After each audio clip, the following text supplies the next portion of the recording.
So last night we saw Terrifier 3 and wow, I can't stop thinking about this film. I loved it, and it's a fantastic follow-up to Terrifier 2, a masterpiece of a film, and Terrifier 3 is another beautiful film filled with lots of gore.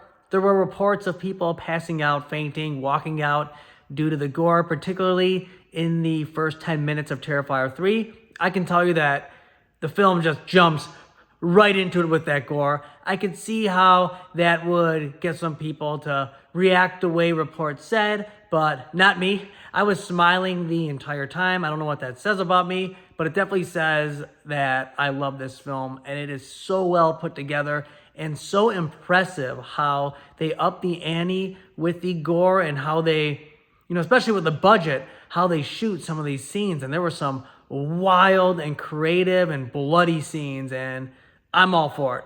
I want to see more of it, and I can't wait to see what Terrifier 4 brings for that gore. I just rhymed.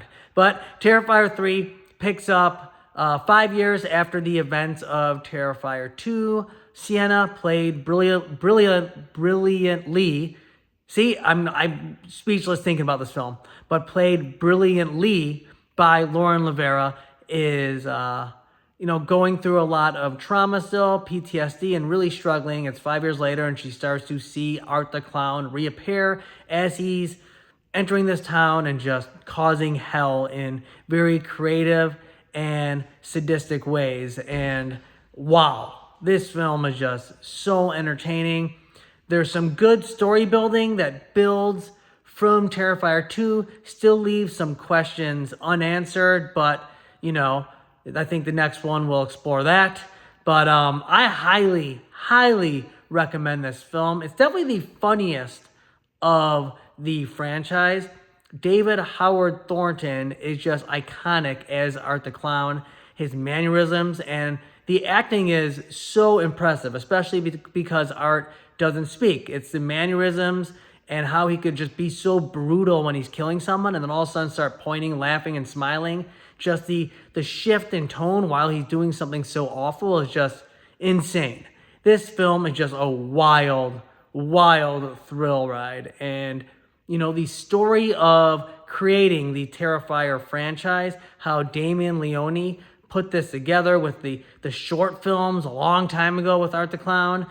Then you have the anthology, All Hallows Eve. You have Terrifier 1 on practically I think a $35,000 budget, no budget, and how they put that together, and I love that film. And then you have Terrifier 2 on a higher budget, but still a low budget. And then, the success of that film, and that film just holds a special place in my heart. I love that film. And now Terrifier 3, and I'm really happy for the success of this franchise. I'm excited for what's next for Art the Clown and these characters. But Terrifier 3 is great. I loved it. Other characters are great as well. Vicky was a great addition. Always fun seeing Chris Jericho in a role. He's one of my favorite wrestlers ever, and it's fun to see him in the Terrifier franchise. He's in the second one. He's in the third one, and his support for this franchise. And it's awesome. Terrifier, that franchise, stems down to really, believing. The story of putting it together really stems down to a guy believing in himself and his vision and betting on himself. And Terrifier 3 and the other films, they know their audience, and they make this film for their audience. They don't budge. They push boundaries. The third one definitely pushes some boundaries. Definitely will turn some people away. But I don't think it crosses the line too much. They're smart with this. This is a really good film. Each film ups the ante. Each film tiptoes around that line, crosses it a little bit, but not too much. And Terrifier 3, please check it out. Please support this franchise. It is awesome.